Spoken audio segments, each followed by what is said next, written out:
20회가 넘은 지금도 그때 일을 생각하면 가슴이 먹먹해집니다. 12살 겨울이었습니다.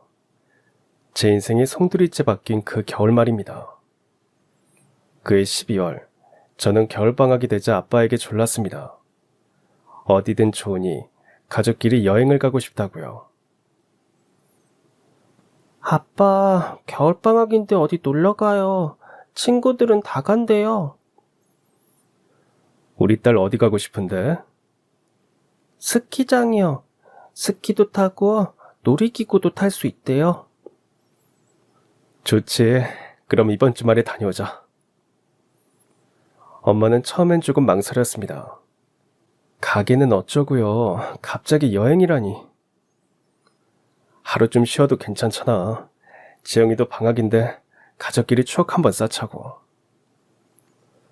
그렇게 저희는 스키장으로 2박 3일 가족여행을 떠났습니다. 여행은 정말 즐거웠습니다. 엄마는 밝게 웃으셨고 아빠는 평소보다 훨씬 다정하셨어요. 선물도 많이 사주셨죠. 그렇게 저희 가족은 정말 즐겁고 따뜻한 시간을 보냈습니다. 그리고 여행에서 돌아오는 길에 엄마가 제 손을 꼭 잡고 말씀하셨어요. 지영아, 엄마가 우리 지영이 정말 많이 사랑하는 거 알지? 알죠? 근데 엄마도 참, 갑자기 왜 그러세요? 부끄럽게. 우리 지영이가 너무 예뻐서 그래. 가게를 여러 날 비울 수 없어서 밤늦게 집으로 돌아오는 길. 도로는 한산했고 아빠가 운전대를 잡고 계셨습니다. 저는 너무 열심히 논 탓에 피곤해서 엄마 무릎에 머리를 기대서 졸고 있었죠. 그때 갑자기 뒤에서 달려오던 트럭이 저희 차를 들이받았습니다. 차는 도로 밖으로 밀려나 언덕 아래로 굴러떨어졌습니다. 굴러떨어지는 차 안에서 놀라 비명을 지르는 저를 엄마가 꼭 안아주셨습니다. 그렇게 온몸으로 저를 감싸 안고서 제 귀에 대고 말씀하셨습니다. 지영아, 괜찮아. 엄마가 있어. 그게 엄마가 제게 하신 마지막 말이었습니다. 정신을 잃었다가 눈을 떴을 때 희미한 형광등 불빛이 천장을 물들이고 있었습니다. 몸 이것저것이 옥신거렸지만 그보다 먼저 떠오른 건 엄마의 목소리였습니다. 지영아, 괜찮아. 엄마가 있어. 그 말이 아직도 귓가에 또렷하게 맴돌고 있었죠.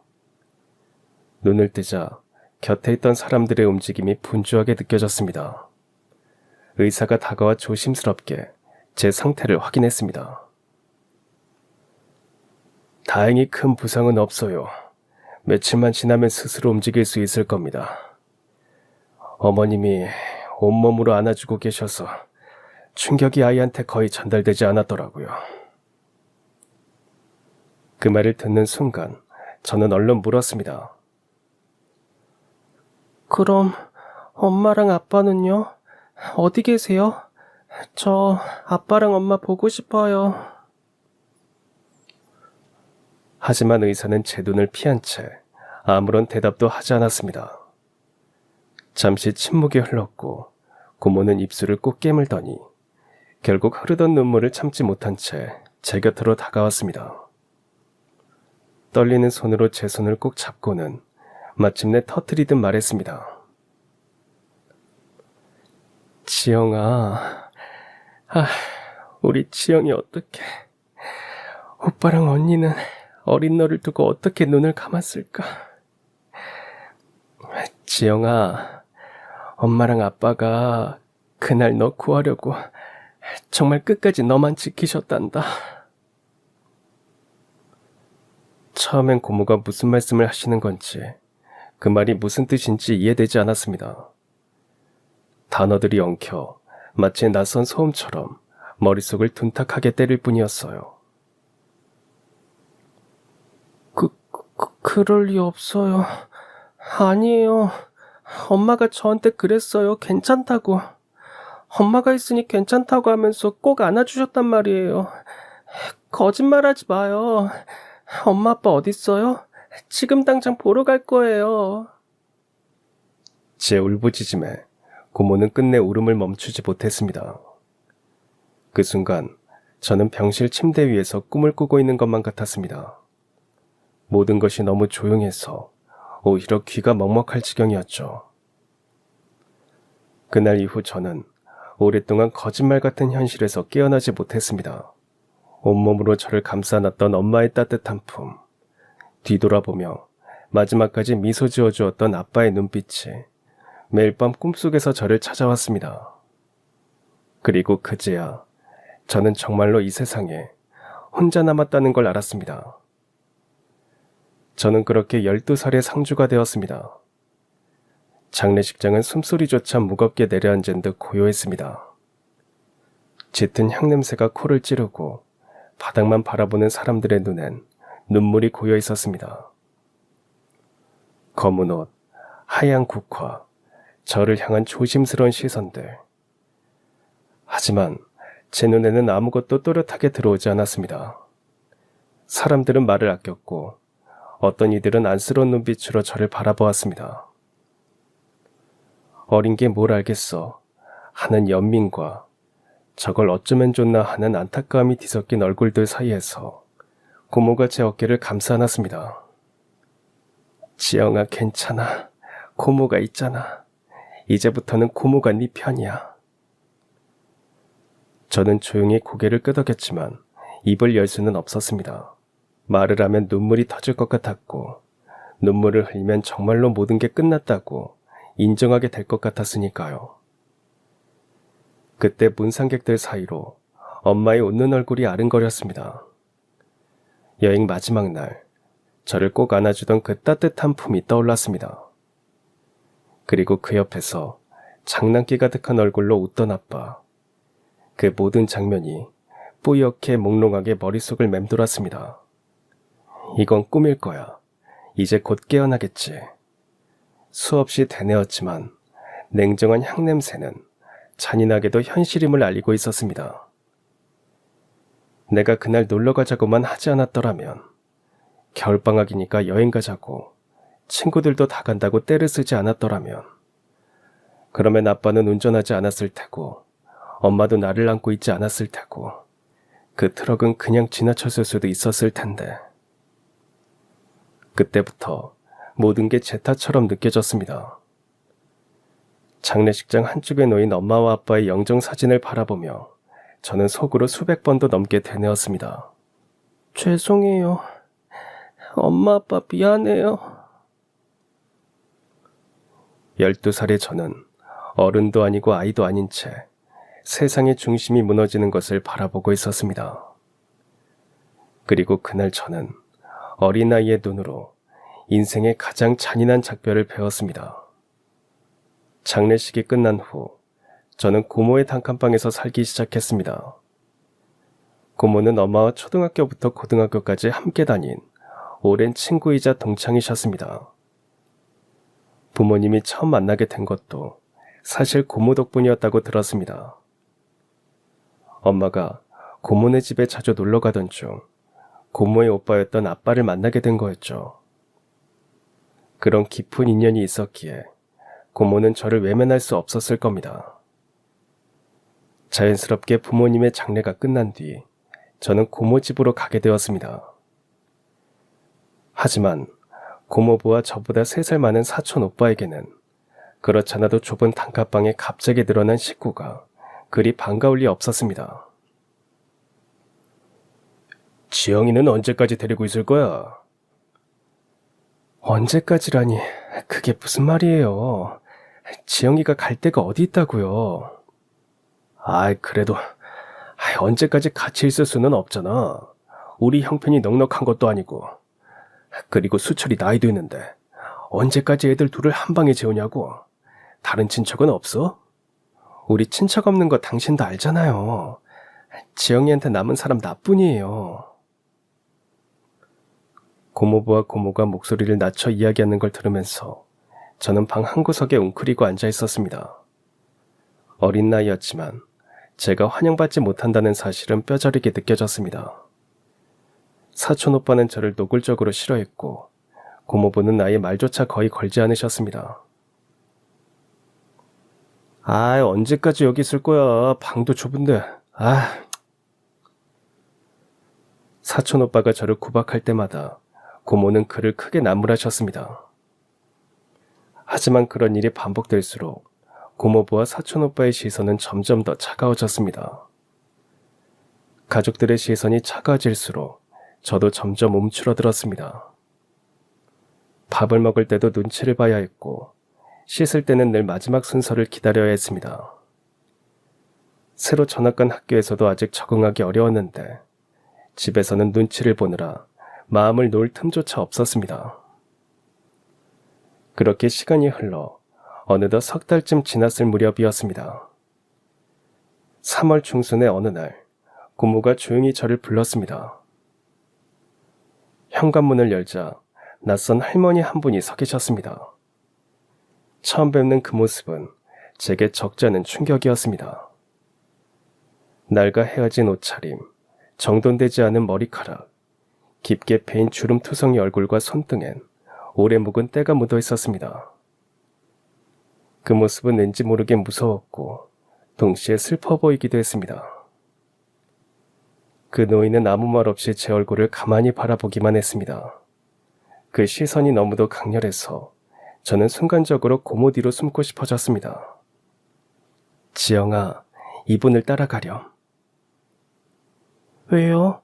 이분은 누구신데요? 이유는 묻지 말고 그냥 따라가. 부탁이야. 고모, 설마 저 버리시는 거예요?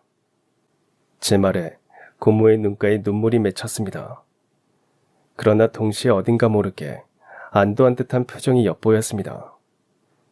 그 표정은 마치 복잡한 감정을 꾹 눌러 담고 있는 듯 했습니다. 그런 거 아니야. 이분이 너를 더 잘 돌봐주실 수 있어. 그래서 보내는 거야. 그게 무슨 말씀이세요? 이분이 누군데 저를 돌보세요? 가보면 알게 돼. 부디 고모 말을 믿어줘. 고모의 목소리에는 간절함이 묻어 있었습니다. 그런데 이상하게도 그 간절함은 저를 향한 것이 아니라 그 노인을 향한 듯 느껴졌습니다. 그때 그 노인이 조용히 입을 열었습니다. 괜찮다. 천천히 생각해도 돼. 뜻밖에도 노인의 목소리는 따뜻하고 부드러웠습니다. 외모와 달리 말투에는 묘한 품위가 느껴졌습니다. 사실 저에게는 선택의 여지가 거의 없었습니다. 고모 집에 더 머무는 건 불가능한 일이었고 그렇다고 다른 갈 곳이 있는 것도 아니었거든요. 요즘 들어서는 차라리 고아원에 혼자 찾아가야 하나 고민하던 참이었습니다. 그래서 제 대답은 그리 오래 걸리지 않았습니다. 알겠어요. 고모가 그러시는 데는 이유가 있겠죠. 그렇게 저는 노인과 함께 집을 나섰습니다. 그 순간 등 뒤에서 고모의 목소리가 들려왔습니다. 지영아, 너희 엄마는 정말 좋은 사람이었어. 그걸 꼭 기억해. 갑작스러운 말에 저는 잠시 멈칫했습니다. 왜 하필 지금 갑자기 엄마 이야기를 꺼내시는 걸까? 그 이유를 그때 저는 아직 알 수가 없었습니다. 노인을 따라 집을 나설 때 저는 고모의 당부를 다시 떠올렸습니다. 엄마가 좋은 사람이라는 걸 잊지 말라는 그 말이 자꾸 마음에 걸렸습니다. 묻고 싶은 게 많았고 그와 비례해 불안함은 더 커졌습니다. 그래서 조심스레 입을 열었습니다. 저희는 어디로 가는 거예요? 우리 집 가보면 알게 될 거야. 짧고 단호한 대답이었지만 이상하게도 그 말에 큰 거부감은 들지 않았습니다. 뭔가 설명할 수 없는 믿음 같은 것이 느껴졌습니다. 차는 도심을 벗어나 한적한 교회로 향했습니다. 창밖 풍경은 점점 건물 대신 나무와 논밭으로 바뀌었고 어느새 아파트도 사람도 거의 보이지 않았습니다. 그렇게 30분쯤 달렸을까요? 차는 큰 철문 앞에서 멈춰 섰습니다. 회색의 묵직한 철문이 천천히 열리자 그 너머로 정성스럽게 가꿔진 넓은 정원이 펼쳐졌습니다. 그리고 그 정원 끝에는 고풍스러운 3층짜리 저택 한 채가 우뚝 서 있었습니다. 건물 외관은 다소 낡아 보였지만 정원 곳곳에 놓인 조각상과 꽃길, 가지런히 다듬어진 나무들이 이곳이 단순한 집이 아님을 말해주고 있었습니다. 차에서 내리자 누군가가 정문 앞으로 다가왔습니다. 중년의 남자, 정장을 단정하게 차려입은 관리인이었습니다. 회장님, 다녀오셨습니까? 저는 그 말을 듣고 순간 멈칫했습니다. 제가 놀란 얼굴로 돌아보자 지금까지 함께 온 그 할머니는 조용히 대답하셨습니다. 여기가 우리 집이고 내가 이 집의 주인이야. 눈앞에 있는 낡은 옷차림의 노인이 이 웅장한 저택의 회장님이라는 말이 도무지 믿기지 않았습니다. 불과 몇 시간 전까지만 해도 고모의 단칸방에서 눈치 보며 살던 저를 돌봐준다는 할머니가 회장님이라니. 도대체 어떻게 된 영문인지 막 13살이 된 저는 알 수가 없었습니다. 묘한 두려움과 낯섦, 그리고 설명할 수 없는 기대감이 뒤섞여 가슴 한켠을 조용히 두드렸습니다. 집에 도착하자 그동안 무뚝뚝했던 할머니의 말투가 갑자기 한결 부드러워졌습니다. 춥진 않았니? 참얼미는 안 했고. 그 순간 이상하게도 마음 한구석이 간질거렸습니다. 마치 오랫동안 잃어버린 무언가를 조심스레 되찾은 듯한 기분이었습니다. 집 안으로 들어서자 저는 또 한 번 놀라지 않을 수 없었습니다. 비록 가구들은 오래돼 보였지만 모든 물건들이 가지런히 정돈되어 있었고 공기에는 따뜻한 차향이 은은히 퍼져 있었습니다. 배경에서는 클래식 음악이 조용히 흐르고 있었죠. 정말 이상했습니다. 처음 와보는 집인데 이상하게 마음이 편안해졌습니다. 배고프지? 뭐 먹고 싶은 거 있니? 아니요, 괜찮아요. 그런데 할머니는 누구세요? 왜 저를 데려오신 거예요? 할머니는 한동안 말이 없으셨습니다. 저를 똑바로 바라보시더니 소파를 가리키며 조용히 말씀하셨습니다. 잠깐 여기 좀 앉자. 오래 서 있었더니 힘이 드는구나. 앉아서 얘기해 줄게. 저는 살짝 긴장한 채 그녀의 맞은편에 앉았습니다. 할머니는 두 손을 무릎 위에 얹은 채 한참을 망설이듯 말없이 앉아 계셨습니다. 숨을 고르는 모습이 어쩐지 낯설고 한편으론 슬퍼 보였습니다. 그리고 마침내 작은 목소리로 조심스럽게 말문을 여셨습니다. 나는 네 외할머니란다. 그 말이 떨어진 순간 시간이 잠시 멈춘 것 같았습니다. 저는 아무 말도 할 수 없었습니다. 그저 멍하니 할머니 얼굴을 바라볼 뿐이었죠. 처음 듣는 이야기였습니다. 엄마에게서 외가 이야기는 단 한 번도 들어본 적이 없었거든요. 자세한 말은 없었지만 엄마가 고아원에서 자랐다는 건 알고 있었습니다. 거짓말이에요. 엄마는 부모님이 안 계시다고 했어요. 그러자 노인은 조용히 고개를 끄덕였습니다. 그리고 천천히 입을 열었습니다. 그래, 그랬을 거야. 그럴 수밖에 없었어. 내가 네 엄마를 버렸거든. 그 말과 함께 긴 이야기가 시작되었습니다. 외할머니는 젊은 시절 불행한 결혼 생활을 했다고 하셨습니다. 외할아버지는 술만 마시면 폭력을 휘둘렀고 그 속에서 외할머니는 매일 밤 공포에 떨며 잠을 청해야 했다고 합니다. 네 엄마 가졌을 때도 마찬가지였어. 아니, 오히려 더 심해졌지. 패를 맞은 적도 있었어. 그 인간한테 나는 사람이 아니라 그냥 분풀이 대상이었지. 그럼 왜 계속 같이 사셨어요? 그땐 나도 바보였지. 그냥 참고 살면 언젠가는 나아질 거라 믿었어. 그리고 아이도 있었고, 혼자 벌어서 그 애를 키울 자신도 없었고. 외할머니의 목소리가 미세하게 떨렸습니다. 잠시 눈을 감고 한참을 말없이 계셨습니다. 그러다 깊게 숨을 들이쉬고 다시 입을 열었습니다. 그날도 술 먹고 와서 또 때리더라고. 근데 그날은 느낌이 달랐어. 이번엔 정말 죽겠다 싶더라고. 그래서 죽도록 맞다가 정신을 차려보니 내가 그 집을 뛰쳐나왔더라고. 신발도 안 신은 맨발로 옷도 못 챙기고 네 엄마를 챙겨 데리고 올 생각도 못했어. 그저 살아야겠다는 생각뿐이었단다. 그리고 외할머니는 한동안 말을 잇지 못하셨습니다. 침묵 속에서 그날의 기억을 꺼내는 일이 얼마나 힘든지 그대로 전해졌습니다. 하지만 언젠가 다시 데리러 가려고 했어. 돈 모아서 함께 살 집 하나만 마련되면 그 집에서 다시 시작하자고. 네 엄마 데리고 나와서 정말 제대로 살아보자고. 그게 내 꿈이었어. 그게 내가 악자까지 버틴 이유였고. 외할머니는 식당에서 접시를 닫고 주방에서 허드렛 일을 하며 하루하루를 버텨내셨다고 했습니다. 잠은 제대로 자지도 못했고 손에 물집이 잡혀도 신경 쓸 겨를이 없었습니다. 오직 하나, 돈을 모으는 일에만 신경을 쓸 뿐이었습니다.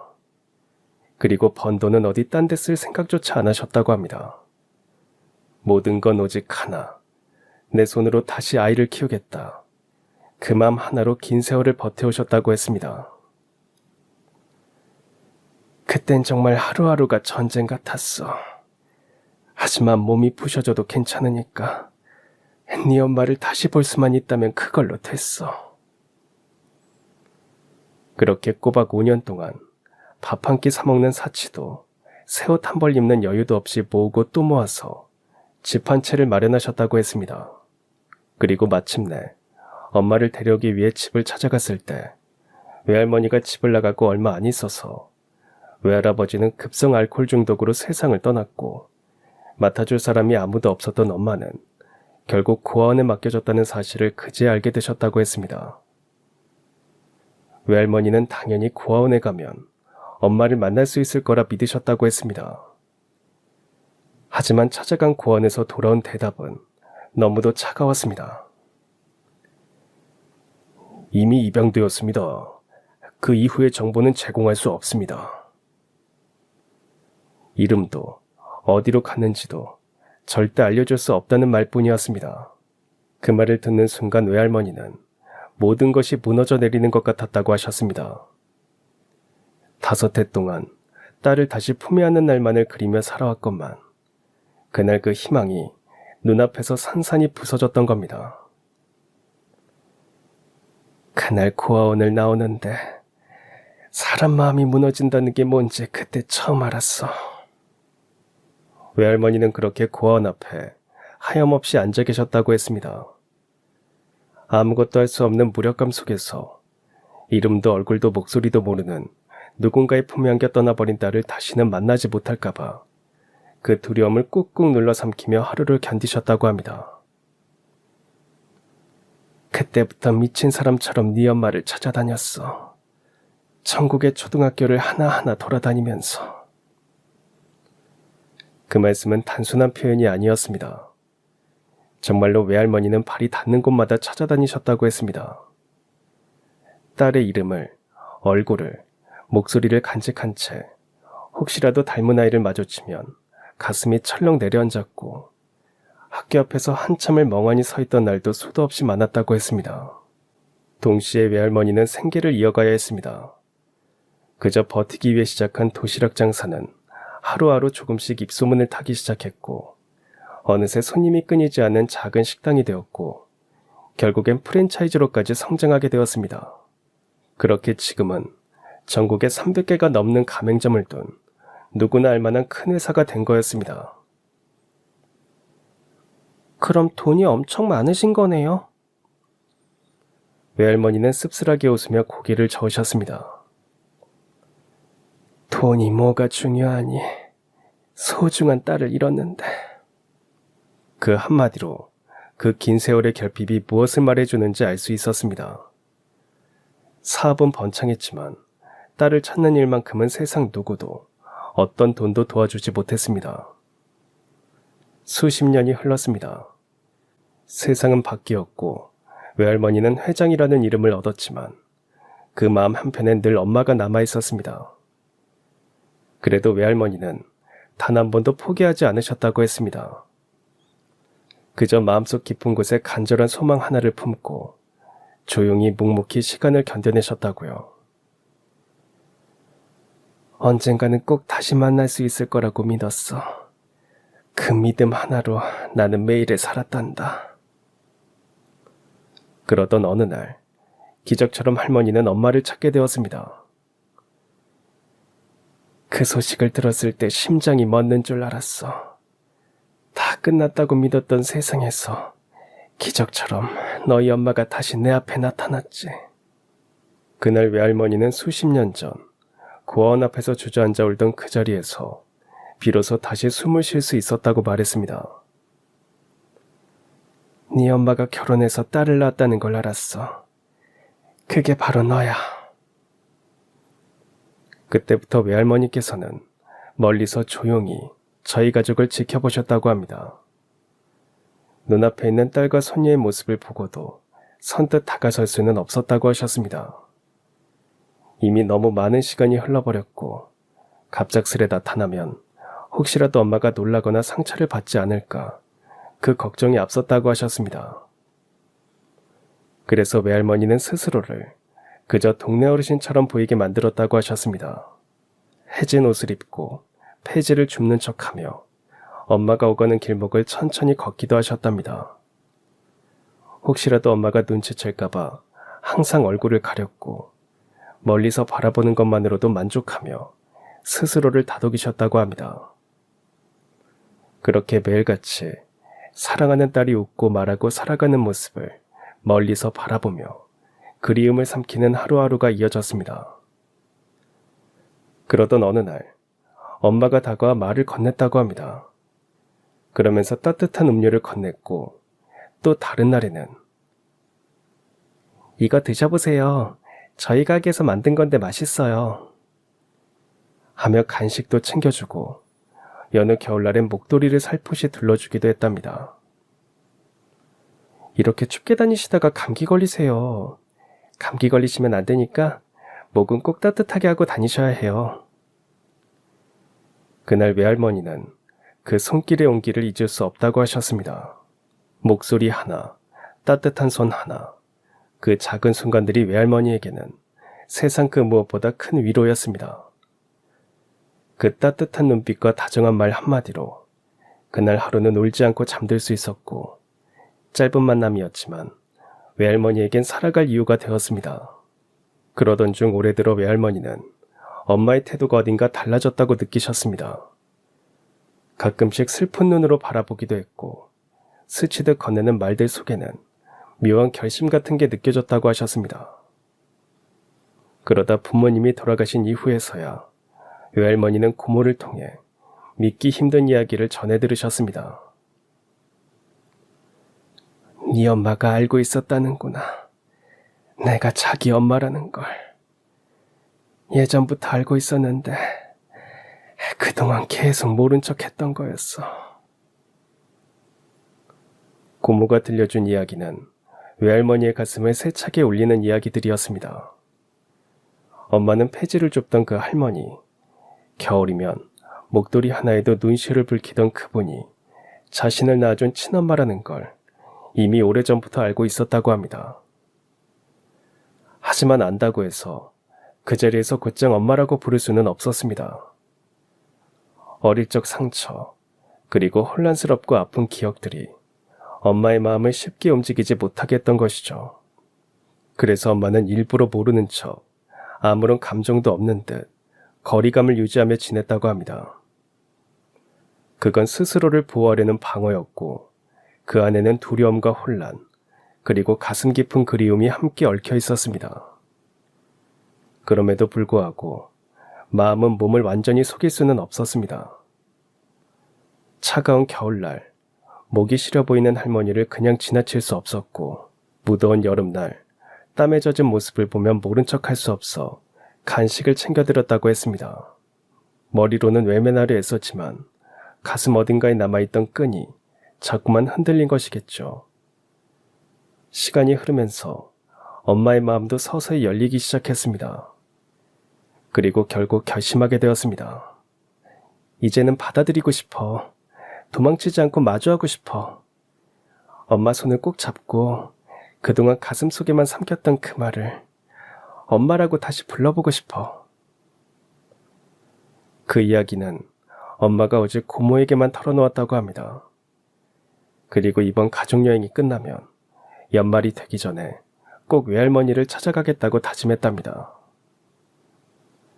하지만 그 약속은 끝내 지켜지지 못했습니다. 가족여행을 마치고 돌아오던 그날 밤 모든 것이 멈춰버렸습니다. 단 한순간의 사고로 세 사람의 운명은 서로 어긋나 버리고 말았습니다.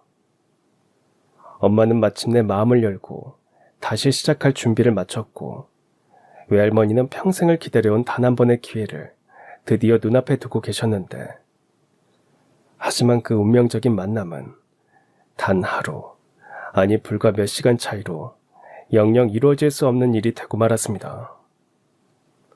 그 사실을 누구보다 잘 알고 있었던 고모는 한동안 아무 말도 하지 못한 채 모든 진실을 마음 깊숙이 간직하고 있었습니다. 하지만 병원에 누워있는 저를 보며, 그리고 고모네 단칸방에서 눈치 보며 지내는 제 모습을 지켜보면서 결심하게 되었다고 합니다. 고모는 결국 외할머니를 찾아가 엄마가 생전에 털어놓았던 진심, 말하지 못하고 숨겨왔던 마음속 이야기를 하나하나 전해드렸습니다. 외할머니는 그 모든 이야기를 말없이 들으셨다고 합니다. 눈물도 말 한마디도 없이 그저 두 손을 꼭 모은 채 가만히 앉아 계셨다고 했습니다. 모든 게 꿈 같고 믿기지 않는 이야기처럼 느껴졌다고 하셨습니다. 세상의 모든 시간을 견디며 한 사람을 기다려왔는데 그토록 애타게 바라던 딸과의 만남이 단 몇 시간 차이로 무너져 버렸다는 사실은 외할머니의 마음을 조용히 그러나 철저하게 무너뜨렸습니다. 그리고는 한참을 그렇게 계시다가 한마디 하셨다는군요. 지영이, 내 손녀딸은 지금 어디 있나요? 평생 소원이었던 잃어버린 딸과의 엄마로서의 만남은 끝내 이루어지지 않았지만 그 딸이 남기고 간 소중한 존재인 저를 그냥 둘 수 없으셨다고 하셨습니다. 내 딸을 잃었는데 그 손녀까지 잃을 수는 없었단다. 자신의 피부치가 좁은 단칸방에서 눈치를 보며 살아가고 있다는 사실은 외할머니에게 또 다른 상처로 다가왔다고 하셨습니다. 엄마에게 진실을 끝내 밝히지 못했던 것이 평생의 한으로 남았다는 외할머니는 저만큼은 어떤 일이 있어도 외면하지 않겠다고 결심하셨습니다. 그리고 고모와 함께 직접 고모네 집을 찾아오신 외할머니는 마침내 제 앞에 외할머니라는 이름으로 다시 나타나신 것이었습니다. 지영아, 네 엄마는 떠났지만 너라도 내 곁에 있어주면 좋겠구나. 그 말에 저는 머뭇거리며 조용히 물었습니다. 그런데 정말 제가 외할머니 손녀가 맞나요? 외할머니는 말없이 옆방으로 들어가 낡은 상자 하나를 꺼내오셨습니다. 그 안에는 오래된 흑백 사진들이 차곡차곡 들어있었고 사진 속에는 엄마의 어린 시절이 고스란히 담겨 있었습니다. 이거 봐. 네 엄마 어릴 적 사진이야. 너랑 참 많이 닮았지? 정말 그랬습니다. 사진 속 아이는 저와 너무도 닮아 있었습니다.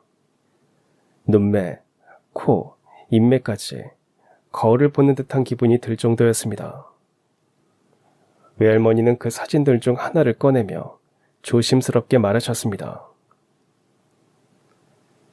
이건 네가 태어났을 때 사진이야. 살아있을 때 결국 한 번도 엄마라는 말을 듣지 못한 나를 위해 네 고모가 주더구나. 그 사진을 바라보는 순간 말로 설명할 수 없는 무언가가 제 가슴을 세게 두드렸습니다. 이제 더 이상 의심할 필요가 없었습니다. 외할머니는 정말 저를 오랫동안 지켜봐왔고 저는 그분의 딸이 남긴 유일한 가족이었습니다. 그럼 저는 이제 어떻게 되는 거예요? 잠시 머뭇거리던 외할머니는 늘 그렇듯 조심스럽지만 단호한 목소리로 말하셨습니다. 네가 원한다면 할머니랑 함께 살면 돼. 그게 싫다면 네가 편한 방법을 찾아보자. 뭘 선택하든 강요하고 싶진 않구나. 선택은 제게 주어졌습니다. 하지만 저는 이미 마음을 정하고 있었습니다. 저 할머니랑 같이 살고 싶어요. 외할머니는 그 말을 듣자마자 말없이 저를 와라 끌어안으셨습니다.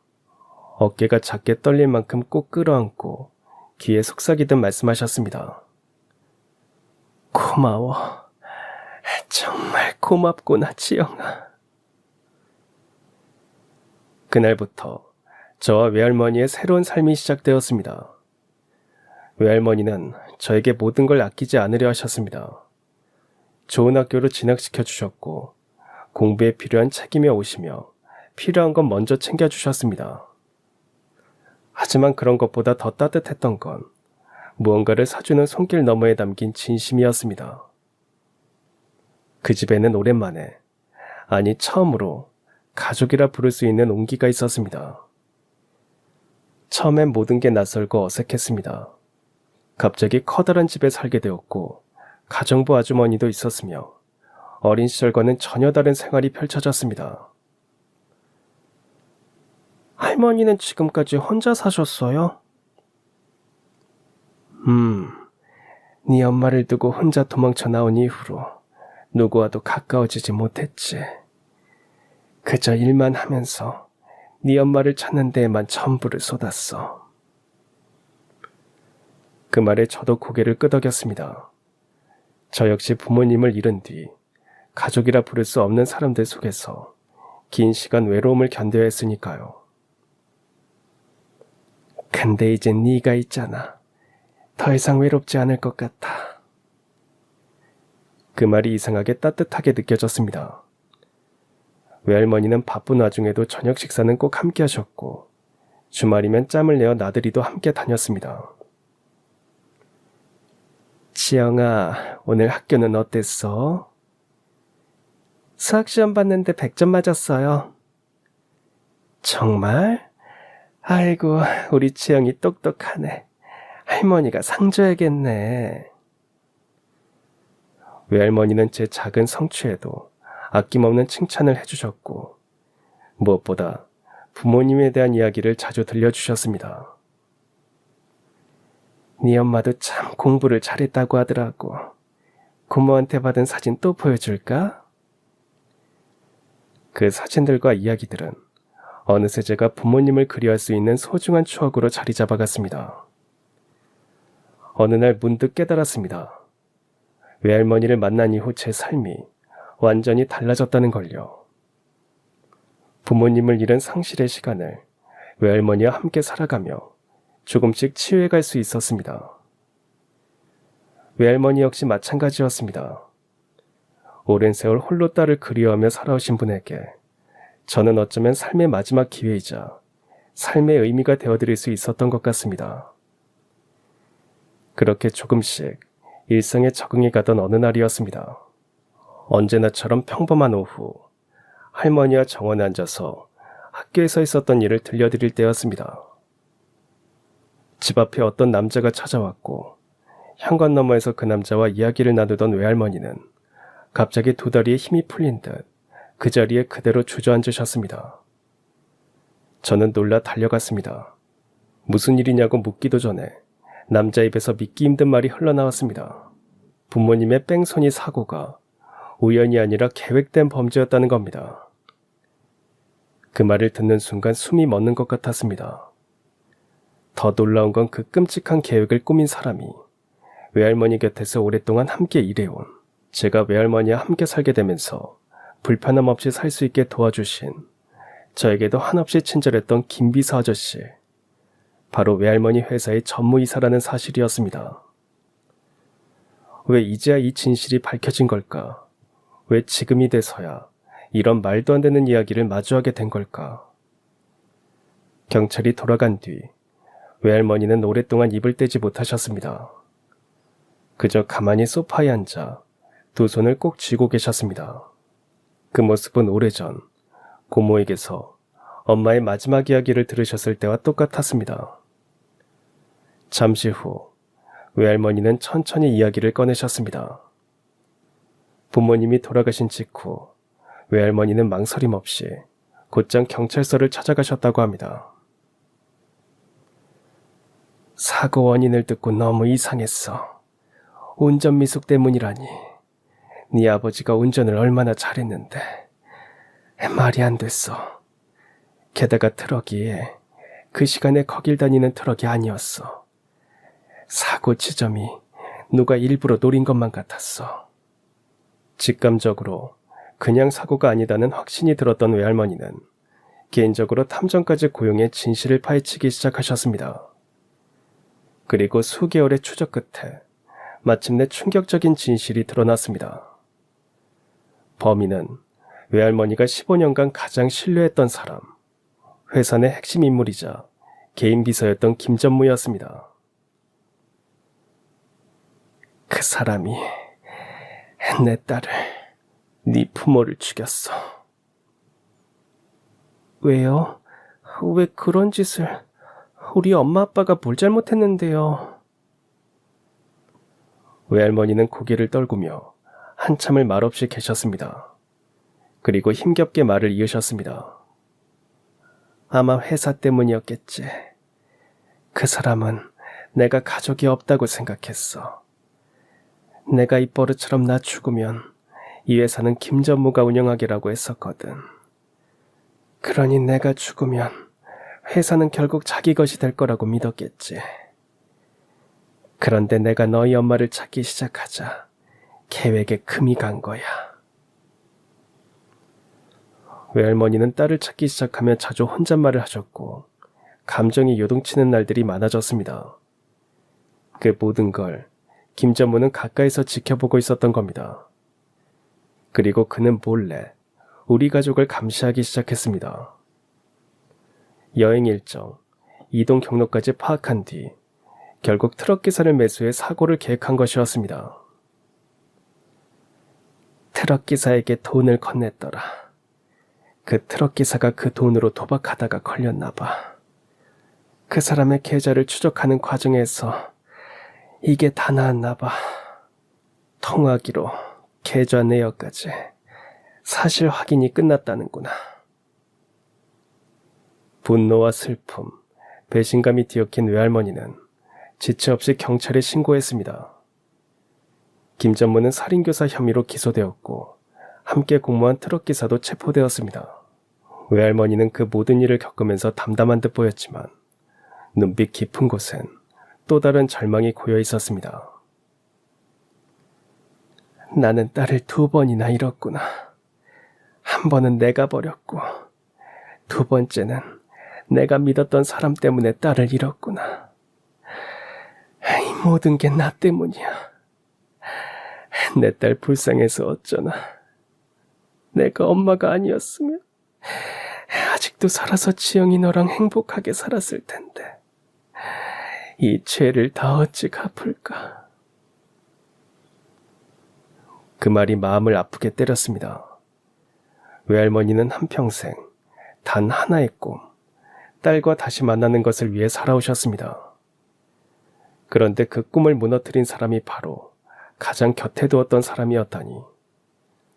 그것 때문에 자책하는 할머니가 장례식장에서 놀러 가자고만 안 했으면 이런 일이 안 생겼을 거라고 자책하던 제 모습 같았습니다. 할머니 탓 아니에요. 김전무 아저씨가 나쁜 거예요. 그 사람이 나쁜 거니까 그렇게 생각하지 마세요. 울면서 외할머니 잘못이 아니라는 저를 보며 외할머니는 말없이 제 손을 꼭 잡았습니다. 외할머니도 저도 서로를 잃지 않았다는 사실 하나에 겨우 마음을 붙들 수 있었습니다. 그날 이후 외할머니는 김전무와 트럭 기사를 응징하는 데 최선을 다했고 그들은 법의 엄중한 심판을 받게 되었습니다. 그 후 외할머니는 과거의 아픔을 조금씩 내려놓고 저와 함께 새로운 삶에 집중하기로 하셨습니다. 이제 난 너만 있으면 돼. 다시는 널 지켜주지 못하는 사람이 되지 않을 거야. 그 말에 저는 처음으로 외할머니의 손을 꼭 잡고 진심을 전했습니다. 할머니, 우리 이제 함께 있어요. 서로 절대 혼자 두지 말아요. 그렇게 우리는 또 한 번의 절망을 함께 이겨내기 시작했습니다. 세월이 흘러 저는 대학에서 경영학과를 전공하게 되었습니다. 외할머니의 권유도 있었지만 무엇보다 회사 경영에 대한 제 관심이 커졌기 때문이었습니다. 대학에서 많은 걸 배워와 할머니가 못 배운 것들까지 배우고 오렴. 할머니도 충분히 많이 아시잖아요. 아니야. 할머니는 경험으로만 배운 거야. 너는 체계적으로 배워서 더 훌륭한 회사를 만들어 보렴. 대학 4년 동안 저는 경영학은 물론 식품 영양학, 마케팅, 심지어 요리까지 폭넓게 공부했습니다.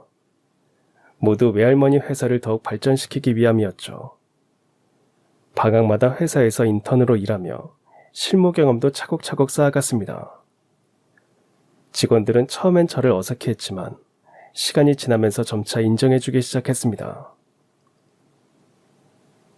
사장님 손녀분이 정말 열심히 해요. 이번 도시락 아이디어도 손녀분이 낸 거예요. 당연히 열심히 해야지. 세상에 공짜로 얻을 수 있는 건 없는 법이니까. 외할머니도 제가 일에 몰두하는 모습을 보시며 무척 뿌듯해하셨습니다. 네가 이렇게까지 잘할 줄 몰랐구나. 덕분에 회사가 탄탄해지고 있어. 할머니께서 튼튼한 기초를 만들어 놓으셨으니까 가능한 거예요. 대학을 졸업하고 본격적으로 회사에 입사했을 때 외할머니는 저에게 특별한 선물을 주셨습니다. 이건 네 엄마가 쓴 마지막 편지란다. 나를 만나기 전에 직접 전하려고 쓴 거래. 얼마 전에 네 고모가 이사 준비하면서 짐을 정리하다가 찾았다고 가져다 주더구나. 저를 외할머니께 보내 새로운 삶을 열어준 고모는 지금은 외할머니의 배려로 도시락 매장을 운영하고 계십니다. 그 덕분에 단칸방을 떠나 이번에 번듯한 아파트로 이사하게 되었죠. 그 과정에서 과거에 저를 힘들게 했던 고모부와 수철 오빠도 진심 어린 사과를 전해왔습니다. 지금은 오히려 외할머니 다음으로 가장 가까운 가족으로 저를 아껴주는 사람들이 되었습니다. 그런 고모가 발견해 전해준 편지. 봉투는 세월의 흔적처럼 누렇게 발해 있었지만 편지 안의 글씨는 놀랍도록 선명했습니다. 어머니, 그동안 원망하며 살았지만 이제는 이해합니다. 어머니도 얼마나 힘드셨을지 이제 제가 먼저 찾아갈게요. 그리고 제 딸도 꼭 소개해드리고 싶어요. 어머니에게 이렇게 따뜻한 가족이 있다는 걸 꼭 알려드리고 싶어요. 그 글을 읽는 순간 눈물이 조용히 그러나 멈추지 않고 흘러내렸습니다. 네 엄마의 마지막 소원이 우리 가족이 다시 함께 사는 거였어. 그리고 지금 그 소원이 드디어 이루어진 셈이지. 그날 이후로 저는 더욱 단단한 마음으로 회사 일에 매진하기 시작했습니다. 엄마의 바람, 외할머니의 기다림, 그 모든 시간과 마음을 잇는 사람이 바로 저라는 걸 느끼며 저는 그들의 꿈을 이어가는 삶에 진심을 다하기로 결심했습니다. 그렇게 세월이 흘러 저는 30이 넘었고 외할머니는 서서히 일선에서 물러나셨습니다. 그리고 어느 날 조용히 말씀하셨습니다. 지영아, 이제 회사는 네가 운영해도 될 것 같구나. 네가 대표야. 나는 옆에서 조언만 해줄게. 할머니, 저는 아직 부족해요. 아직은 할머니가 옆에 계셔주셔야 해요. 아유, 아니다. 지금도 충분해. 지금 회사에서 내가 하는 게 뭐가 있니? 네가 다 하는데. 네가 빨리 대표가 되어야 이 회사가 더 안정적으로 커나갈 수 있어. 그렇게 저는 외할머니의 강력한 권유로 회사를 이어받았습니다. 처음엔 두려웠지만 외할머니의 믿음이 제게 힘이 되어 주었습니다. 지금 회사는 해외에도 진출하고 1000명이 넘는 직원들이 함께 일하고 있습니다. 하지만 여전히 저에게 가장 소중한 건 매일 저녁 외할머니와 함께하는 식사 시간입니다. 하루의 일상을 나누고 좋은 소식을 전해드릴 때마다 외할머니는 말없이 웃어주시곤 합니다. 우리가 하는 일이 사람들에게 도움이 된다는 걸 느낄 때 그게 가장 기쁜 일이야. 저도 그 말에 전적으로 공감합니다. 외할머니가 이룩한 이 회사는 단순한 도시락 회사가 아니었습니다. 누군가의 하루를 따뜻하게 만들어주는 일, 그게 저희가 하는 일이었습니다. 얼마 전 외할머니와 함께 부모님 묘소를 다녀왔습니다. 묘비 앞에서 한참을 서 계시던 외할머니는 조용히 말씀하셨습니다. 딸아, 엄마가 너를 지켜주지 못해 미안해. 하지만 네 딸은 이렇게 잘 자랐단다. 나중에 죽어서 너를 만났을 때 부끄럽지 않을 정도로는 키우려고 노력했어. 딸아, 나중에 나를 만나면 엄마라고 불러주면 좋겠구나. 그날 밤, 저는 외할머니와 오래도록 이야기를 나눴습니다. 과거의 상처, 그리고 앞으로 함께 꾸고 싶은 미래의 꿈들까지요. 할머니 덕분에 저는 진짜 가족이 뭔지 알게 됐어요. 할머니도 이제 한이 없어. 네가 있으니까. 회사 창립 50주년 기념식 날, 외할머니는 단상 위에 올라 짧지만 깊은 연설을 남기셨습니다. 이 회사는 도시락을 파는 곳이 아닙니다. 우리 가족의 이야기, 사랑과 기다림의 기록이 담긴 공간입니다. 그 연설을 들으며 저는 마음 깊이 생각했습니다. 우리가 가족이 될 수 있어서 정말 다행이다. 외할머니가 걸어온 길, 그 길 위에 제가 함께 걷고 있다는 사실이 무척이나 감사하게 느껴졌습니다. 요즘 저는 회사의 가족 친화 정책을 도입하고 도움이 필요한 이웃들을 위한 도시락 나눔 활동도 시작했습니다. 이 모든 건 외할머니에게서 배운 마음입니다. 회사가 번 만큼 세상의 따뜻함으로 돌려드려야죠. 가끔은 힘든 결정 앞에서 외할머니께 조언을 구합니다. 그럴 때 외할머니는 늘 같은 말씀을 하십니다. 사람을 먼저 생각해봐. 돈은 그 다음이야. 그 말이 지금도 제 경영 철학의 중심입니다. 가족이란 피보다 진심이었습니다. 사랑이란 때로는 긴 기다림이었습니다. 저는 오늘도 그 이야기를 한 끼 도시락과 함께 세상에 전하고 있습니다. 외할머니와 제가 걸어온 시간은 누군가에게는 평범한 이야기일지 모르지만 저에게는 세상에서 가장 소중한 유산입니다. 앞으로도 저는 외할머니와 함께 만들어온 이 따뜻한 이야기를 계속 이어가고 싶습니다. 제가 물려받은 진짜 유산은 돈도 건물도 아닌 사람과 사람 사이의 마음이었으니까요. 그럼 지금까지 사연 들어주셔서 감사합니다. 사연이 재밌으셨다면 구독과 좋아요 부탁드려요. 감사합니다. 안녕히 계세요.